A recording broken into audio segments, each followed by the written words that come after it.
我们三爷公司的整治呢，我们综合性呢，经过已经到现在应该至少10年以上。经过我们市政府呢，还有我们中央的这个鼎力支持呢，我们已经走到现在是最后一里路。我们把万代桥这个整个桥墩呢来做一个改善之后呢，我们相信呢，会对我们整个三爷溪的这个整治呢发挥最大的效用。我们很期待呢，这个工程如果顺利完成之后呢，明年我们呢能够处于这个仁德地区，包括我们仁德工业区呢，能够获得一个最好跟最安定、最安全的这个整个安全值，这个是我们相当期待的。相对的，我们很有信心。因为万代桥对阮仁德里非常的关系，阮仁德里有在因为桥做这几档你看，拢完全无中水，非常好，所以这个工程非常做得很好。过去呢，三爷溪呢，因为排水位整治前常遇豪大雨的时候呢，那个洪水就会泛滥，造成我们两侧的一个低洼地区积淹水。因此呢，水利署呢也特别针对三爷溪的整治投入很多的经费。目前呢，大概针对万代桥以下到2人溪的汇流口处呢，总共10.9公里。目前呢，已经在今年的1月份呢完成相关的排水整治。那另外呢，同时也洽请了我们的相关的单位来办理我们的万代桥跟永宁桥的一个改建。那其他另外5座桥梁呢，目前也大致上来完成。我想我们的这个三爷溪排水完成整治之后，对我们周遭地区低洼的一个排水有很大幅的提升。万代桥是咱南关公路到这个三亚溪这个桥梁这交通非常的多最主要这边是为了解决这个排水，用一半来施工，安尼较袂影响到这个交通。现在这个工程是差不多到明年6月才会当正式完工。不过呢，咱正在做北平的时阵呢，下骹的再基础，加再阻碍物呢，排水的阻碍物呢，咱就拆掉啊。所以虽然工程正还袂施工的，但咱的排水已经会当迄断面会当增加65%，所以对排水已经有发挥的功能。掌握市政3分钟，台南进步向前冲。由于我们高速公路仁德交流道还有万代桥中间很多的因为落墩、桥墩的关系，还有整个水流都会影响到我们三爷溪的排洪功能。所以在过去每次只要下大雨甚至不用到台风，只要下大雨就会造成地方的淹水。那我们一直想要改善这个部分，但是因为牵涉到高速公路的这个整个通行不能中断，然后万代溪桥的改建也是难度很高，所以说我们一直延续下来一直追加工程经费，现在终于已经陆陆续续开始做，而且把很多重要的一些阻隔物都拿掉了。那预计到明年113年6月30日，这个万代桥改建完成，三爷溪的整治也大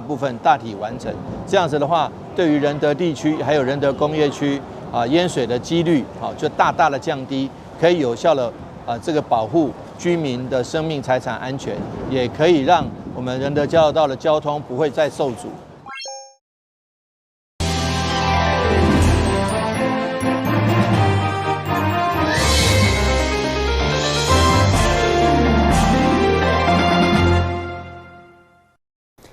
6时今日欢收看8月14号的中间台南电新闻。为伫南区的溪桥原理本来地势较低，容易淹水，所以水利局配合市地中划，除了伫停车用地规划停车空间，下面小地方地以外，同时要起新的抽水站，希望有效改善淹水。其中有一天，上午伫当地议员陪同，嘛前往关心工程的进度，预计明年雨季会当启用发挥效果。为改善溪桥原理地区的饮水情形，黄伟泰从年后随即指示进行整体治水方针，切力检讨以及环境活化改造。溪桥甲原理地区伫市地中划后，伫这片地面规划了停车场，下面则是设置地方空间，加上新建的停20抽水站，相信会当有效改善该地区饮水情形。长久以来，喜出湾里地区是地势比较低洼的，所以说，如果它的土地重划，但是却没有滞洪空间的话，也难保这个重划区不会淹水。所以呢，滞洪空间设计好之后，我们就让这个地方上面可以停车成为停车场地底下可以这个滞洪成为滞洪空间，中间又设置了停20抽水站。这个停20抽水站，大家可以看到，这个总共有5部6 CMS， 那瞬间的抽水量可以达到6乘以5是30 CMS， 就是1秒钟可以抽水30吨。你可以知道说这个抽水量是很大的。那总共这个滞洪空间有达到8000吨，所以说这个对于下1-2小时的雨是没问题的。所以说我觉得其实除了这个抽水站之后，我们的这个排水的这个箱涵的设施也要非常完善，这样子对于这个民众尤其是比较低洼的湾里洗漱地区那他的这个民众的生命财产安全才能做最大的保障。停20抽水站新建工程，总经费5.18亿，布设了5台抽水机、5组回转式的老污机以及2台发电机，会当连续抽水48点钟。该工程已经在111年12月开工，预计在明年春季前完工。记者张世伟采访报道。这回杜苏芮风台以及这线卡努风台外围西南风所带来好大雨，对咱台南农渔业产生相当程度的损失，所以议会召开专案报告。当中议员嘛相当关心路树的健康状况以及管理维护的环节，避免大风雨一来吹倒，造成无法度弥补的伤害。为了解这回杜苏芮风台对着担起农渔业的灾害损失，议会召开专案报告。陆阳局表示，目前只有大北仔石坑有符合救助标准，不过近来持续好大雨，渔网加营运等农渔业的状况也会持续关心。一旦有案例，会当向公所提报，会尽速来勘查认定。会中议员嘛关心路树，不管是因为被风台吹倒，或者是破病熊倾倒，已经是威胁过路民众的危险杀手，所以除了要求厘清管理维护的环节，可以唔通因为人力有限，影响检检查核的进度，同时要求推动民间领用。这在府中街的路呢？它上面有9重葛，然后它一样是倒得一塌糊涂。那这个路是在巷子边，所以这应该是你们管的没问题。但是呢，你们要告诉我说，因为我们列管的它叫做刺头，它不是9重葛，所以照理说这个你们也不能处理。然后你们前面跟我说属地主义，现在东西在你地上了，你又告诉我说，我要看品种，对了我才能处理，莫名其妙了。所以我就搞不懂，那到底这个归属是公务局，还是又要找说到底谁种了9重葛，所以谁就要处理？其实我们看到，其实交通的安全的部分，现在连路树，因为随着这个路树它年纪大了，然后我们没有确实的察觉到一些异状的时候，都会发生这样的问题。所以第一个要建议的是说，我们在这个路树的这个安全的检查的部分，可能要增加一些，再琢磨一点。然后第二个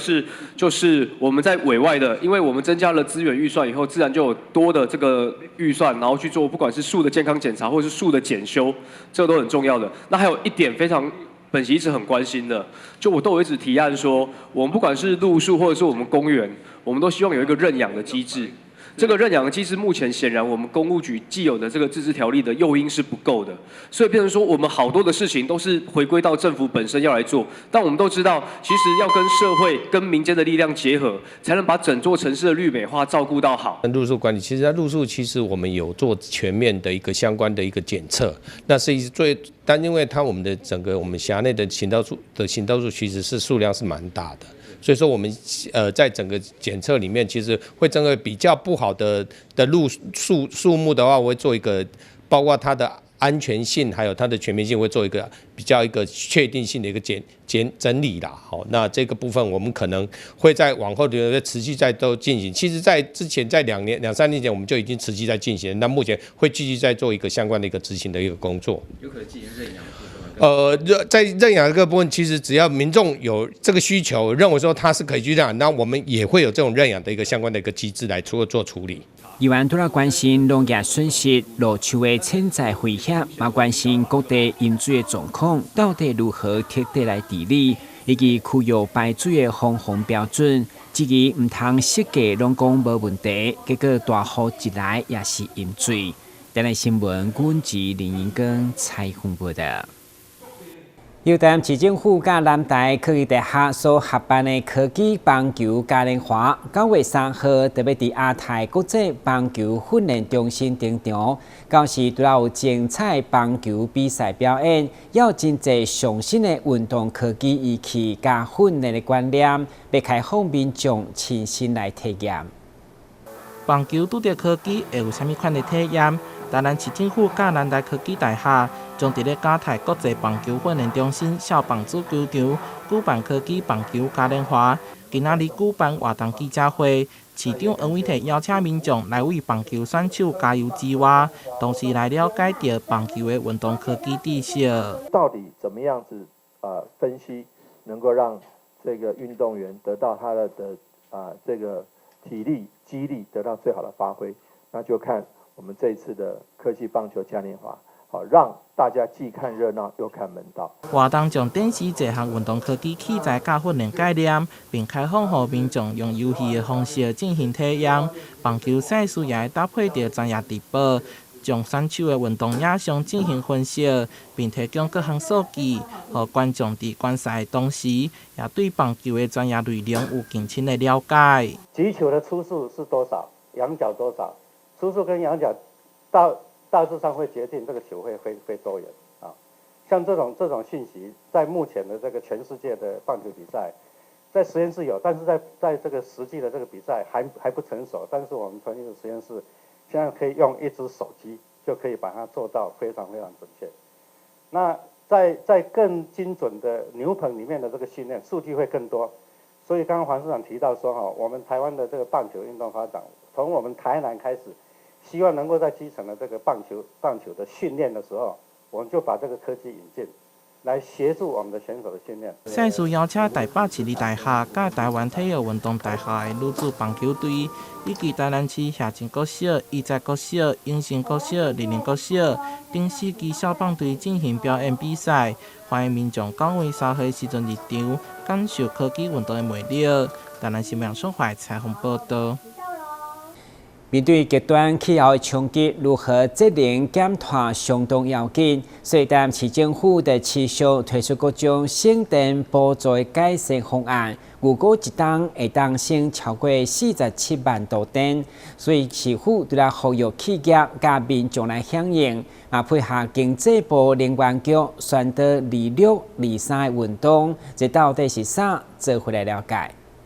热天是用电高峰，不过如何省电也是有撇步。台南市经发局就推出建筑降温的3大改造计划，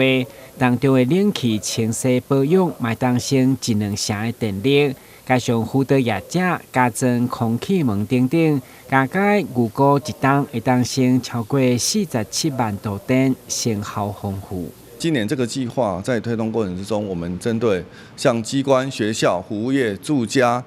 校园、社福大楼、公益大厦等等，有17个场域来进行健检，还有提供相关的一些可行的节电的一些措施。那也针对20类的人员指定用户，那我们也稽查320家这些营业的场所，来做这个相关的一些节电的措施，包括加装空气门等等。那这些我们预计1年可节省1.4万度的这个效益。那另外在针对一般的住户还有住商的部分，那我们也提出了这个建筑温度隔热改造的这个计划。那这个计划有3个部分，一个是针对智慧用电管理的部分，还有隔热降温的补助措施，还有一些冷气机的清洗那这方面也可以创造这个42万度的节电的效果。那另外我们今年也补助366户的这个住商清洗冷气。那我们清洗补助一半一半的这个部分。那这个部分也可以就是每一台可以节省用电大概10%到20%的这个节电的效果。当然，天气热加吹冷气，嘛会调整冷气适当的温度。经发局的鼓励严格场所响应会议室定26度，用餐定23度的26、23运动，创造人客舒适也加省电的双赢。同时，消费完成指定的任务，也给人参加经济部能源局的抽奖，带动省电的风气。台南新闻管及林英根采访报道。先休息一下，马上回来新闻现场。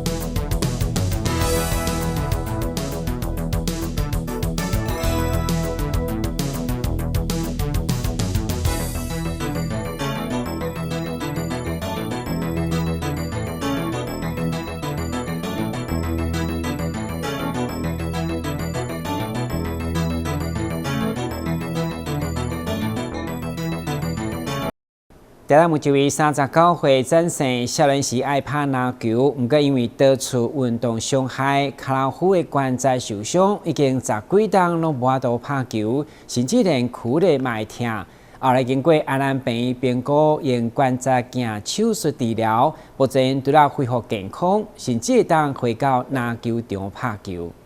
运球，运一下，运一下。按膝盖为中这样子。詹森现在已经会当正常运球以及投篮，其实伊已经有10多档无从事这项一项的运动，因为过去受到多次运动伤害，膝关节受伤。伫其他病院治疗时，医师甲伊讲，必须要换人工关节才会当恢复运动。但当时才23岁，伊无想要遮少岁就手术换人工关节，也因此放弃了上爱的篮球运动。23岁的时候打球的时候撞到手掌，然后去看了多家大医院，看完之后，儿子直接叫我打抗生素，然后发炎。他那时候有照了20公针，可是也都没有什么效果，就持续吃了抗生素，吃了半年左右，觉得好像也没比较好。然后后来医生就讲说，半年就不要运动，那这样就好了，可以走路这样就好了。说好吧，那就放弃运动吧。詹森脚老虎的旧伤多年无好，伫去年开始，连屈落来脚老虎拢会痛，互伊非常的困扰。经过朋友介绍，来到安南病院检查，骨科主任医师张伯群采用关节镜手术为詹森治疗，现在恢复十分的良好，不但会当屈落来，嘛会当恢复走跳甲拍球。他软骨经年累月受伤这样下来，他已经没有再生的一个现象，他的细胞也有点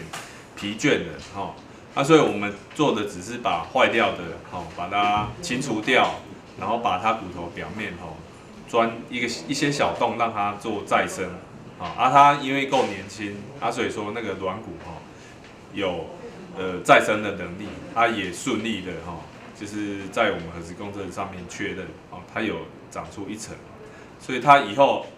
如果再好好的保养的话我想人工关节应该是很久很久了之后这样的情形。张伯群主任表示，半月板切除伫骨科手术算是相当普遍。伫今年研究显示，半月板的保留对着关节功能以及后续片面退化是相当重要。连带修补妨害技术也愈来愈关键。伊也提醒有运动习惯的民众，要把握适当的时机甲条件，趁早进行软骨再生治疗以及半月板修补，才会当有效改善运动对着身体带来伤害，降低后续关节退化风险。记者张世伟采访报道。一名75岁阿嬷有糖尿病，长期拢在食降血糖，不过有一天因为一直困拢叫袂醒，加上紧急送急诊，后来诊断就是低血糖。医生提醒，其实低血糖比高血糖更较危险，所以吉美病院照护团队嘛建议每一位病人爱打造一份专属的血糖控制计划。固定每一档增加25000名糖尿病病患。伫糖尿病拢甲高血糖、甲低血糖有关，其中曾经发生低血糖的人，伫相关的并发症也是死亡率发生的几率比高血糖的人更较悬。所以有糖尿病的人伫控制血糖的时阵，特别爱避免低血糖的发生。低血糖发生的时候，最主要的当下立即处理，可能是先给单糖类比较容易溶解快速的，好，比如说饮料啦、方糖啦，哈这一类的东西，这一类的那种饮料，赶快就是立即做处理。那处理完之后，我们大概就是15分钟去看结果。那如果有回升上来，那我们就可以立刻去吃淀粉类的东西。那如果我们还没有回升上来，我们可以再给第2次的单糖类。好，那如果你给了2次一样都没有办法回升回来70，我们建议立刻要回到急诊做处理。如果伫厝唔知影要安怎控制血糖，奇美病院照护团队会根据病患的状况调整用药，做血糖追踪，并由卫教师甲营养师做相关宣导，同时将对饮食种类甲量进行评估，打造一套血糖控制计划。那我们医院的话，在我们单位就是会去做一些就是血糖的一些控管，然后教他们怎么去记录食物的部分。那我们也担心他们不好记录，所以我们呢就是有讲一个比较好记录记忆的一个标语哈，就是量拉那个吃饱美的一个口语。一天的热量的建议量应该要达到它应该要达到的热量，所以其实营养这边也不能有流失的状况，所以其实会针对一些不足的部分去进行填补。清楚病人的饮食是血糖控制的重要资讯，最后奇美病院呼吁病人也要做好自身的血糖管理，注意身体的变化，才会当有效避免疾病的发生。台南新闻创怀采访报道。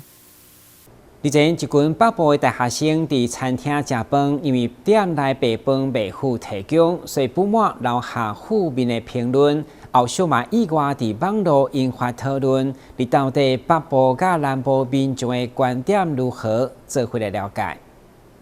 刚出炉的白饭再淋上肉燥，让人忍不住一碗接着一碗。白饭近期成为全台焦点议题，对于延烧多日的网络论战，南部民众也对于吃饭时到底要吃几碗才会饱，提出不同见解。吃几碗？一碗啊，一碗，那不够就再吃，对啊，1碗到2碗吧，对啊，差不多。3、4碗。一样吧，3、4碗嘛。北部大学生日前因为热炒店的白饭供应不足而留下负评，引发免费是否就代表吃到饱的讨论。高雄有业者表示，免费招待能够提高来客率，而民众也认为店家与客人应该要互相体谅。是我们说真的一个心意嘛，那客人也会很高兴，就哇，老板请我们招待我们白饭，然后又不收钱，这样那回去。他想必他下次还会再来啊，对。他如果有先讲可以供应的话，那就是要让别人可以吃到饱。就是他都说可以给别人吃啦，就是要让别人吃到开心吧。那不然他就是一开始就要说他们饭已经不够了。其实我觉得我们在南部，我们在高雄比较少遇到这个情况，因为如果说他说白饭免费供应，白饭供应吃到饱，那我们的店家跟餐厅就是给你吃到饱啦，比较少会有不够吃的情况。如果真的不够吃，其实就等啦，因为备餐还有备饭这些都是需要时间的啦。今天你敢说你免费提供，你就是要提供啦，说实话啊。然后其实也没有必要去刷人家1颗星啦，因为没得吃就等嘛，对不对？啊，我们等其实也是人之常情呐，对啊。就应该不会刷1颗星这样子，有点就只是就可能跟别人说哦那间饭吃不饱，然后就不会再去这样。对。其实南部比较少听到这种事情啊，但我想可能是北部的物价稍微比较高，大家生活费比较紧。相较于北部饮食上的消费，南部民众多数认为不必多苛责店家和学生族群，同时表示，其实米饭吃太多也是负荷，需要另外再花钱减肥，实在得不偿失，显现出南部乡亲看待这次白饭事件的幽默精神。其实也要呼吁说，大家白饭也不要吃太多，因为现在减肥也要花很多钱。虽然免费的白饭可以吃很爽，但是后面减肥也要花很多钱，所以大家要三思。但我觉得最近需要减量，对，因为身材有点走样，所以要减量。记者李嘉龙、许玉谦高雄报道。感谢收看8月14号的中嘉台南电视新闻，我是郭文杰，咱再会。